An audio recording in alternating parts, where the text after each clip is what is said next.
Enchanted Tiki Talk is brought to you by Kingdom Strollers. Our premium stroller and crib rentals are delivered straight to your Disney or Orlando area resort. It couldn't be easier. Book yours at kingdomstrollers.com. And Mouse Pros. Let our travel specialist plan your next vacation. Our concierge level service gives you the perfect hassle-free vacation. Get your free quote from Sean or any of our magical agents at mousepros.com. And Mickey Monthly, the Disney fans' monthly subscription box that brings the magic right to your door. Visit them at mickeymonthly.com. And now, it's show time! In the Tiki Hut, in the Tiki Hut, all the birds talk Disney and the listeners swoon. In the Tiki Hut, welcome to our enchanted hideaway, you lucky people, you. If you weren't listening starting right away, we'd be out of an audience too. In the Tiki Hut, in the Tiki Hut, in the Tiki Hut, in the Tiki Hut. Hello and welcome to Enchanted Tiki Talk. This is episode 245 for the week of July 8th, 2018. With me I have Keith. What's going on, Keith? Hey, what's up? Oh, not too much. Just sweating in the house, like I told you before. Air conditioning is not working, so it's a crisp 80 degrees in the house. Just don't sweat like on top of the microphone and short out the whole system. Yeah, I don't want to do that. Thanks. But like I teased last week on this show, we have an announcement to make. Yes, I'm weak. It's like Grim Granny Ghost here. To make, and that is that we have a new co-host here joining us. And I would like to welcome Steve from the Disney Diary. Steve, welcome to the Tiki Hut. Thank you. Thank you very much. This is a lot bigger inside. Looks bigger inside than from out. Thank you. This is going to be fun. I think this is going to be a lot of fun. Well, I think so. Yeah, and we've vacuumed for you. This is rare. Yeah. Oh, this is clean. Okay. Yes. Well, yes. The cleaning lady was on sale this week, so we got a deal. Yes. A Groupon. Yeah, with a 20% off coupon with it. Yeah. Steve, so you are from the Disney Diary. First of all, why don't we take a step back here in the time machine? Why don't you tell everybody out there first how you fell in love with Disney? Sure. I've always been a Disney fan. I really got into Disney years and years ago as a kid, but the true love came when I met my now wife years ago, and we ended up living in California at that time. We ended up going to Disneyland and wanted to keep going back and back and back, and got married and figured where would you honeymoon? Disney World. And I think we started honeymooning there before it became actually a thing, which was great. And from then on, we just kept going back and back, and it's a great place to be. It's a great escape place. And it's a great place just to have fun and relax. Yes, it certainly is. Amen to that. Yeah, I love that. And Steve, you are originally out of Florida, so you moved to Florida to get closer to the mouse. And correct, right? What made you make that move there? There was I was working. I've been a professional journalist for over 20 years, and last place was actually up in New Jersey. And what happened is we decided to make some life changes, and we're fortunate enough that we can. So we decided to move, and in doing so, we said, where do we want to go? And there was only one place we can think of, and that was Florida. Whether that's good or bad, I don't know, but it was Florida, and we decided Orlando because we can be within a stone's throw of Disney World, and it just takes me about 10-15 minutes to get there from my house, which is great. Wow. And we get people are funny because we tell them where we live, and they say, oh, so like, what do you go to the parks every day? Well, it's kind of like if we want to be outside and we want to walk, we'll just head to a park and walk. And they said, well, so Disney World's like a big mall walking for you. It's like, yeah, right. Yeah, sure. So we came down here, and Disney Diary's been around for about 5 years. We started up in Jersey, having fun, and came down here, and now doing it a little more full time, in addition to other things. And it's becoming noticed, and it's becoming a lot of fun. And I think we are getting a lot of good feedback from people and readers, and I appreciate that. And I appreciate everyone who does read us. And moving forward, there's a lot more things that being down here affords me to do. And this is one of them, I think, is working with you guys. Yeah, I hope so. I should say not we. I should see. Keith has been reading your blog for a while, and he really enjoyed it. You're staying on top of things. I mean, you're not one of the top blogs out there, but you have quickly gained a lot of traction out there, and you have great content, and you get great pictures on Instagram and on your blog itself, and great articles. So it's nice to see somebody else out there stepping up and getting other perspectives or whatnot when it comes to Walt Disney World. So it's great. Thank you. I just liked it because it doesn't feel as if it's an advertisement for Disney. Kind of like the show is here. I mean, as much as we love Disney, we also know that it's not perfect. And it's like we try and honest opinions, and I think that that's what the Disney Diary also does well. And I thought that it would be a perfect match. Yeah, I mean, I always believe that there's good. I always believe that there's bad, and there's things you can improve on. And Disney is not immune from that. And there's a lot of things that I love about it. There's a couple of things that I don't like about it, and there's a bunch of things I hope they get a little better as it goes along. And I mean, that's good. At least you could be honest about it, and you're doing it for the benefit of Disney and the people out there. So it's not like you're, trying to persuade people one way or another. You're just giving them the truth, and let everybody out there make their own decision on it. Yeah, I mean, I gear towards, and I joke about this with a lot of people, I gear towards the Disney fan and not the Disney fanatic. Right. The Disney fanatics know probably a heck of a lot more than I do at times, but the Disney fans, the people who are coming for the first time, the people who've been for the first time or second time, and those who just like it and want to stay up to date of what's going on, those are the types of people who really, I think, enjoy it and appreciate the type of voice and appreciate the type of things that we do. And we also try to have a little fun, the photos, the videos, try to provide something a little different at times. So with that, let's play not necessarily 20 questions, but let's have some questions to try to, so people out there can try to get a better feel for you as a Disney fan. So the most important question is probably going to be Dole Whip or Citrus Swirl. Dole Whip. Okay, good. He can stay now. I didn't realize there was a secret test here.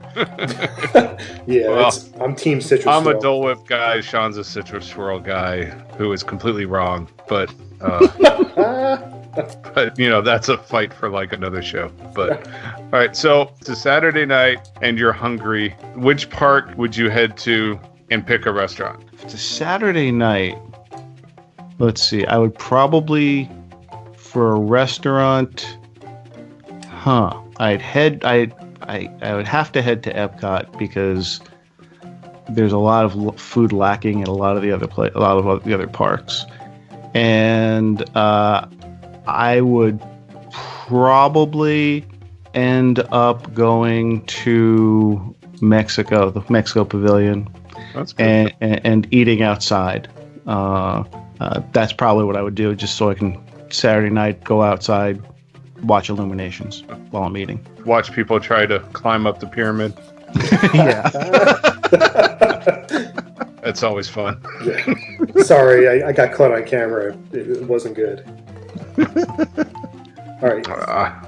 So you are 5 minutes to close at, let's say, Magic Kingdom, and you're going to ride one final ride. What's it going to be? Oh, Peter Pan. Oh, that's a good one.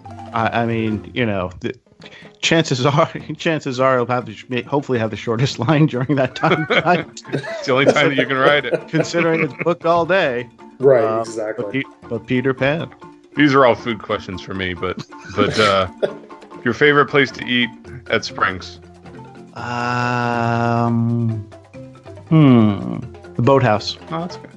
The Boathouse it's a place that we go a lot actually, and we go the shrimp bucket is probably my favorite.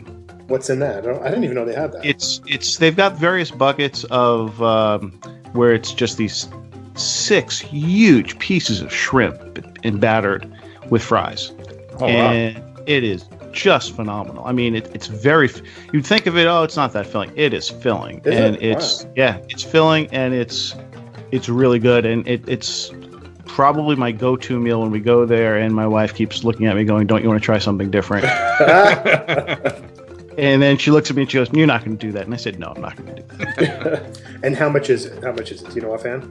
Offhand, no, I don't. Okay, that's all right. No worries. All right. Next question. Your favorite? Oh, I guess it would probably be Peter Pan. Peter Pan's considered a dark ride. Your favorite roller coaster? Oh boy, thrill ride, I should say. That's going to be tough, especially since I just rode Slinky Dog. Oh, we'll get to that later. Let's see. My favorite coaster. I am going to say, I'm going to take away from Slinky Dog. I'm going to say Big Thunder. I personally am. I mean, I like Rock and Roller Coaster. Space Mountain's good. I'm not that type of person who likes those types of thrill rides. Right. I do prefer Big Thunder. Okay. Nighttime or daytime? Oh, nighttime. Yeah, definitely. It's not the Barnstormer? I'm shocked. That's kind of a little scary for adults. My dad, we took and rode that, and he had to sit down afterwards because I don't know if it was the combination of the heat and the ride, but it just didn't agree with him, and I still tease him about it today. But your favorite in-park live entertainment? There's a lot of good entertainment there. I'm gonna have to say the Canadian stage, the stage in the Canada Pavilion. Oh, really? They've got some great bands that come through there. I was heartbroken when Off Kilter left because I was a huge Off Kilter fan. But they do a really good job of rotating bands in, and it's just a lot of fun. That, and the Trash Can guys, Oh, yeah. Gotta love them. I like those too. Gotta love them in the mornings. There's a new band in Canada right now, or yes, soon, or they're starting soon. Mm-hmm. I have not had a chance to see them yet, but yes, there is a new band. Nighttime. When it comes to nighttime parades and show, what is your favorite nighttime parade or show, existing or retired? At Disney World. At Disney World, yes. The Main Street Electrical Parade. I mean, how can you not like that music? Right. It just brings you back to the 1970s. The synthesizers. You gotta love synthesizers. So the Main Street Electrical Parade. Yeah, that's my kids love that because that's the parade they remember. That's the parade I also remembered, and I was so happy when it came back. But when it came back, I did miss Spectro a lot, just because I was so used to the music for such a long time. But I would take either one back in a heartbeat. I would take any nighttime parade back. Exactly. I mean, just give me something. All right, so I guess this one will kind of take a lead in to the rest of the show. Are you a Buzz fan or a Woody fan? I'm a Rex fan, but let's see. Partysaurus Rex. I am I'm a Woody fan. Okay, good. Cool. That's the right answer, by the way. So let's take a quick break and listen to some of the sound from Toy Story Land, and we'll be right back. Whoa! Hello! It's so nice to see new toys in the backyard. Being a toy in Andy's backyard is like striking the motherland. You're gonna love it here.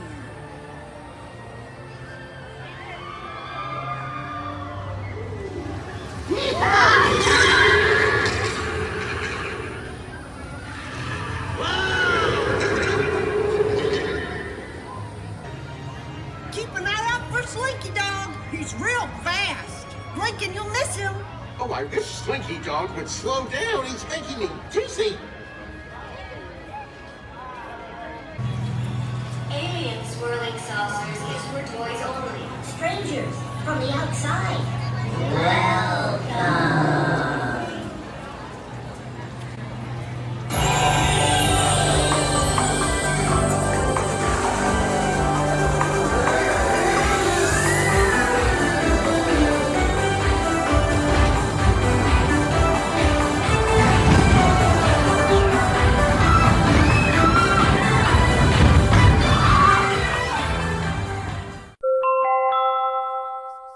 We are back from break here on Enchanted Tiki Talk, and this week with Steve on the show, and with having someone with some first-hand knowledge of the new Toy Story Land that just opened up in Disney's Hollywood Studios. We're going to talk a little bit about Toy Story Land. Steve, all right. First of all, Steve, let's just get it over with.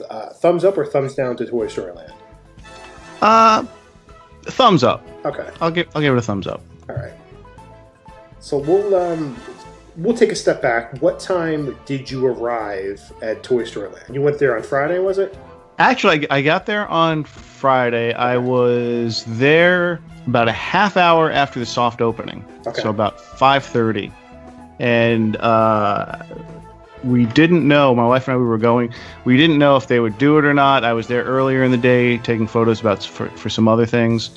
And there was some discussion of whether or not they were going to do a soft opening, and they did decide, and they opened it. And you walk in, and it was raining. So the one thing we do find out when it rains, the little green army men have green umbrellas. Really? So they're staying dry. Really? Yes, they do. They do. I didn't know that. Big fact, they're walking around with these green umbrellas, shouting at people and saying hello, and it's very odd, but they've got green umbrellas, and the green umbrellas, of course, look like, well, parachutes. If you really take a look at it, but they're pure green umbrellas, and it was hilarious. Oh wow, that's awesome. So it's raining, and you get there, and you stand in line, and that's the first thing we wanted to get was on Slinky Dog Dash. And we wanted to make sure we got on that coaster, so we found out where the line was, and they said it was an hour and a half wait already. You realize you're outdoors, and that's the big thing about this place is that everything is outdoors. Most of the lines are outdoors. You do get to a certain point once you clear the checkpoints, to get in. There's a little more outdoors, and then you're inside. The loading area is indoors. But you're going to be spending a lot of time out there, and it's going to get hot, folks. And it's going to be nasty. And when it rains, you're going to get wet. Right. Now, they've got umbrellas along the way, which is good. And they've also got these plastic boxes that look like cubes. And they're actually cleverly hidden water fountains. And they've got little paper cups next to them, so you can get some water. Nice. But the water is only at the Slinky Dog Dash, and that was the first impression that we got of the place was that it's going to get hot and you're going to get wet. Yeah, that's the one thing I heard, that there's no shade there at all, so it's going to get hot. Yeah, I'm thankful that they didn't, thankful Andy did not like magnifying glasses, and that would have been really hot. Right. You think that was a theming choice or just a construction choice that they just didn't want to put up a bunch of awnings and overhangs everywhere? I think some of it was a theming choice. I think the other part is that no matter what, it's like Pandora. When you go there, the line is way outside of the park, of the land area, so you're not going to be under shade there either. As you get closer and closer and closer, you'll get inside, and you'll get into flights of passage. You'll get into the building. Here, you don't have that long of a queue from the touch point, the fast pass touch point, and the standby entrance to the overhang to where there is a loading area. So you're going to get a very long line for a very long time outside of that, going back and snaking through. I mean, it got to the point where they were snaking so much back to past the Chinese theater just to get into the land. I mean, there was just to get into the land, not even to get onto a line, was 2.5, 3 hours at one point. Wow. And it was about 300 minutes to get onto Slinky Dog Dash. And that's probably going to be what the summer is going to be like, I would think. Yeah, I'm doing just like a solo trip in August, and I did get a Slinky Dog Fast Pass, but it's for like 9 at night, which I was happy about because with the videos and stuff I've seen, it looks really, really cool at night. It is phenomenal at night.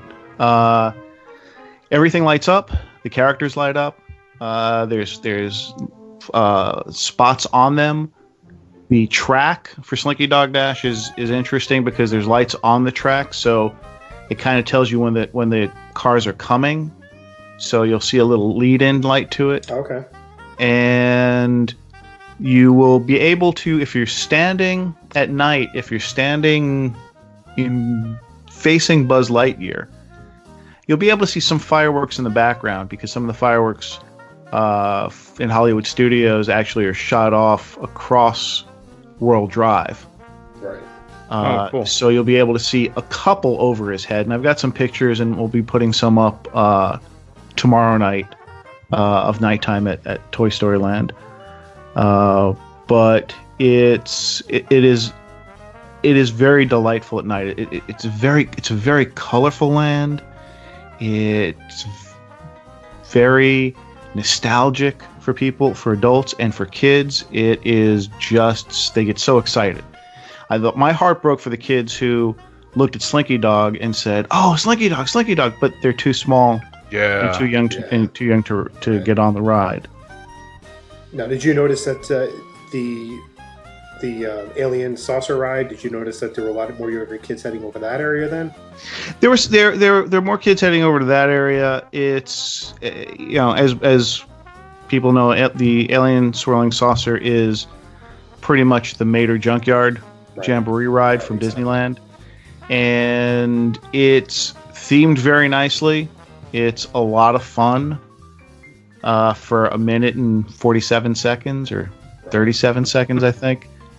But I view that as the and some people will hate me for this. I view it as the Navi River ride equivalent to the Slinky Dog and the Flights of Passage. It's there. You're gonna go to it because you can, or you can't get a fast pass for the other.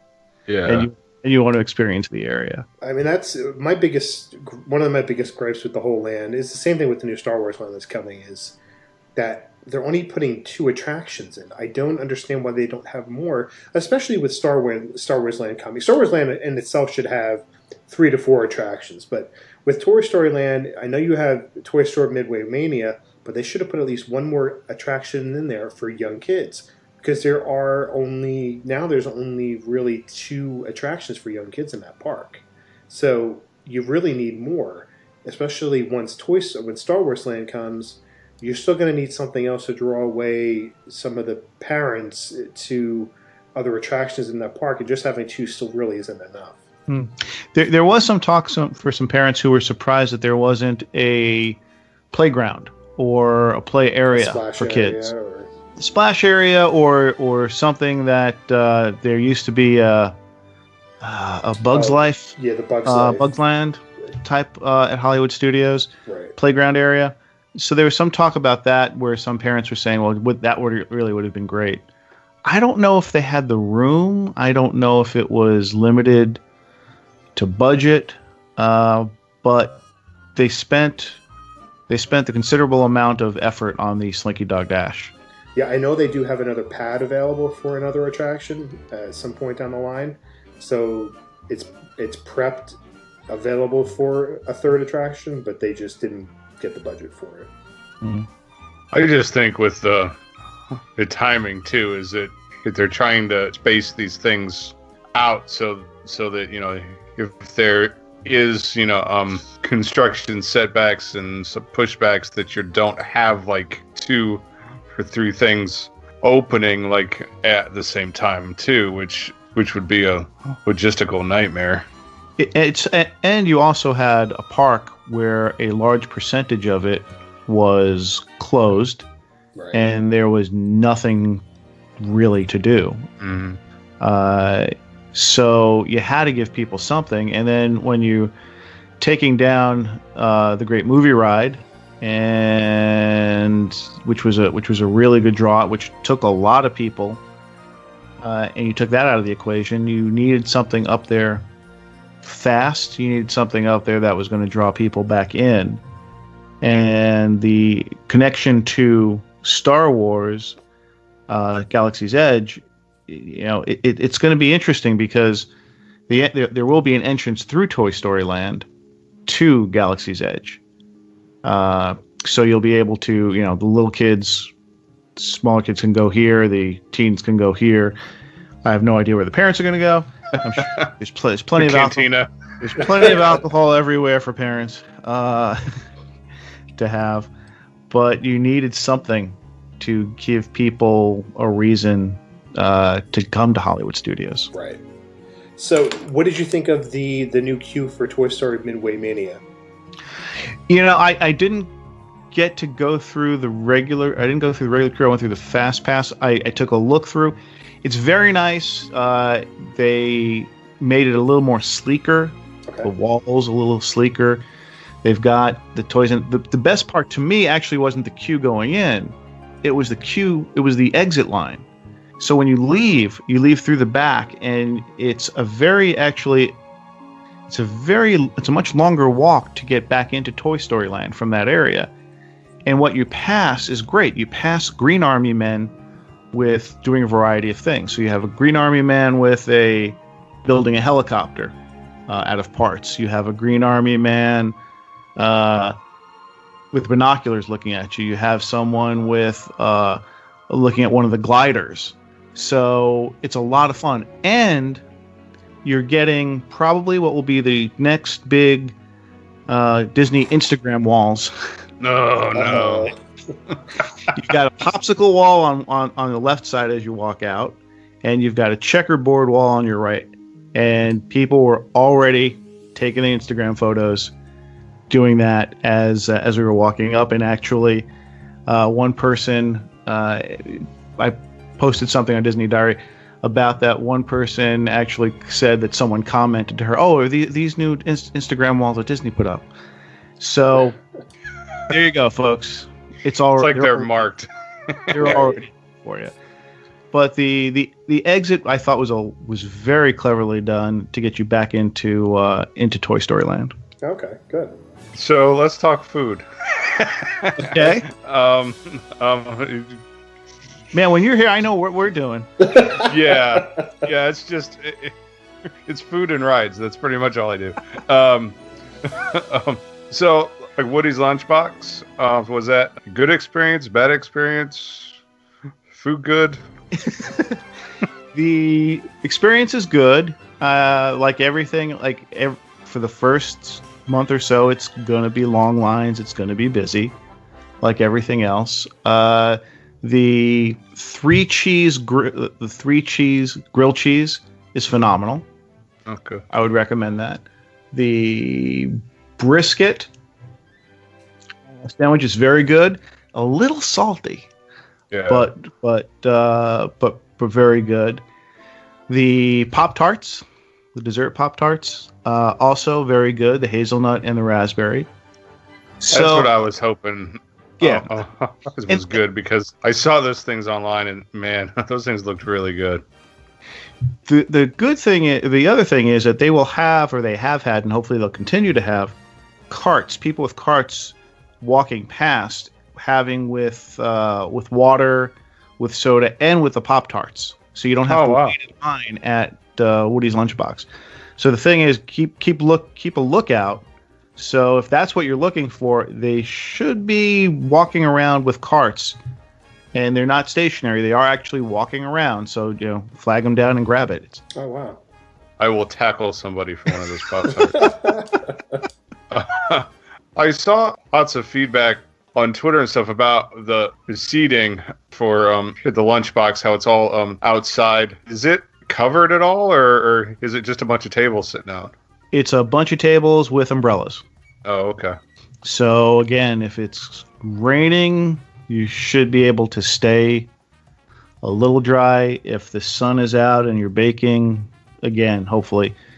There's not a lot of seating, but I think in some regard that may be planned by Disney, so people just aren't lingering, sitting around and lingering a long time, because we were in line with a bunch of people, and the question is, okay, do I look for a table now while I'm in line and have somebody sit there? But by the time you get to the head and you order and you bring your food, someone probably could have already sat down, ate, and left. Right. Yeah. So there's always that debate of what to do, and I always look at it this way: if there's two empty seats, if you're a party of two, there's two empty seats next to somebody, make some friends. Right. If you're by yourself, if there's empty seats near people, I've always never had a problem saying, "Excuse me, may I join you?" And I don't think I've ever had anybody say, "No, I don't like you." I always say no. No. Especially to people I know. I could see that from you, actually. Like, no. I just give off that vibe, like, no, I'm not bothering that guy. It's $5 a chair, lady. I got to pay for Disney somehow. Yeah, I'll trade you this chair for your Pop-Tart. That might work. Yeah, see that? Always thinking. Exactly. Let's see. Any other final thoughts on Toy Story Land? If you're for Slinky Dog Dash, if you're looking for the thrill ride, if you're looking for go to Rock and Roller Coaster, you're not going to get it on Slinky Dog Dash. If you are like the Big Thunder Mountain, if that's more your genre, you'll love this. This is probably the smoothest ride at Disney. Even more so than Seven Dwarfs? Even more so than Seven Dwarfs. Wow. And better than Seven Dwarfs, the seating is larger. Oh, that's good. So, like in Seven Dwarfs, you get stuck into that little log and your pushes against it. Here, you get more legroom, which makes a big difference on the coaster. And it's a very different type of coaster than the others at Disney when you look at it this way. The others, you're either in the dark or the track is surrounded by theming. Whether it's you're going around you're going around a boulder, you're going up a mountain, here. It's not. You're in the daylight. You see the track. It's just the track. There's nothing on the side of you. So when you tilt a little, you're looking down to the ground. When you going down a hill, it's down. So it's a very different type of feel that they built versus the others. I mean, if you're if you know what Space Mountain really is as a roller coaster, if it was daylight, you'd be seeing the track, but it's dark, and that's that theme. Here, right, you're just going through, and it's a smooth ride, and it's a fun ride, and it's great views of Galaxy's Edge and Hollywood Tower of Terror. Okay, good.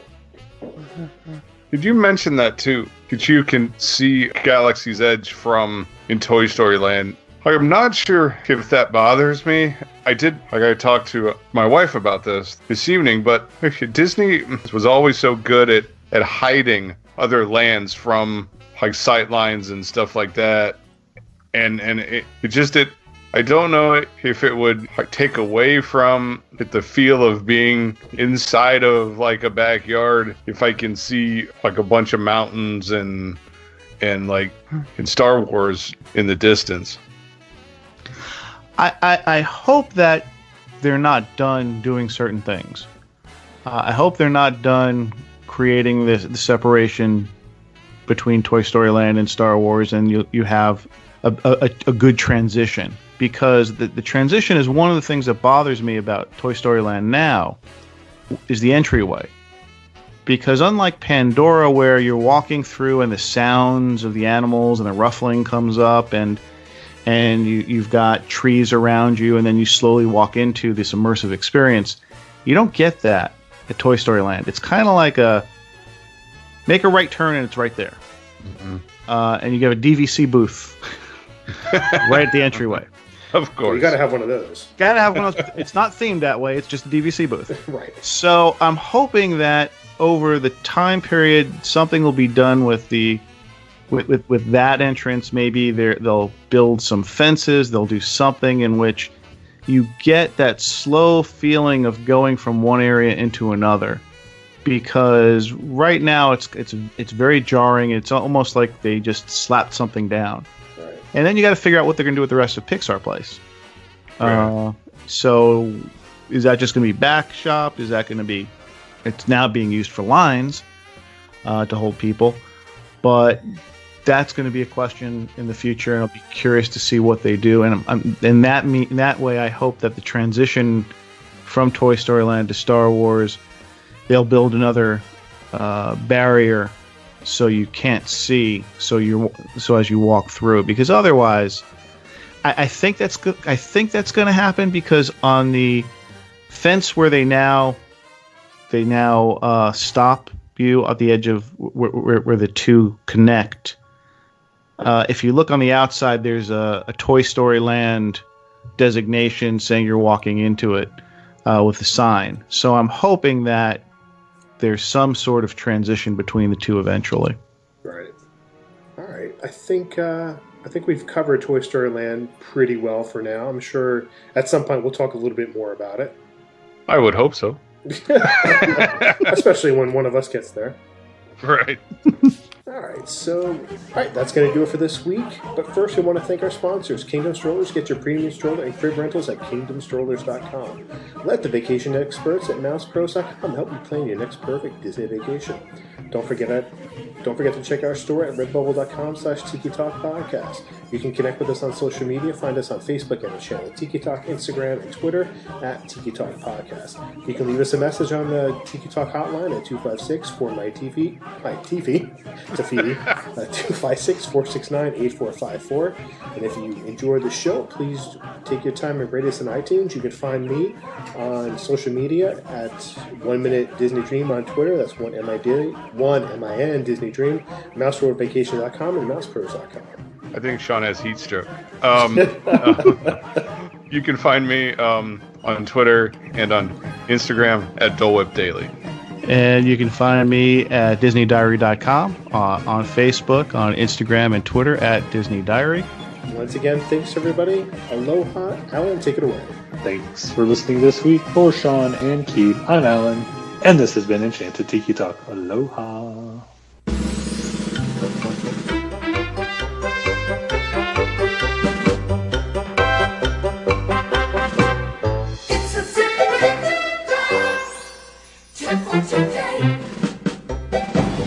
As a Disney Resort guest, transportation to and from the Disney fun is complimentary day and night.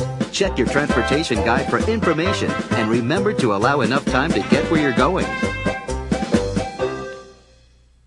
Enchanted Tiki Talk has been brought to you by mousepros.com. Let us plan your perfect Disney vacation. And mickeymonthly.com, where you can get the park sent directly to you. And by kingdomstrollers.com for all your premium stroller and crib rental needs. For all of us here, I'm David Benter. Thanks for listening to Enchanted Tiki Talk.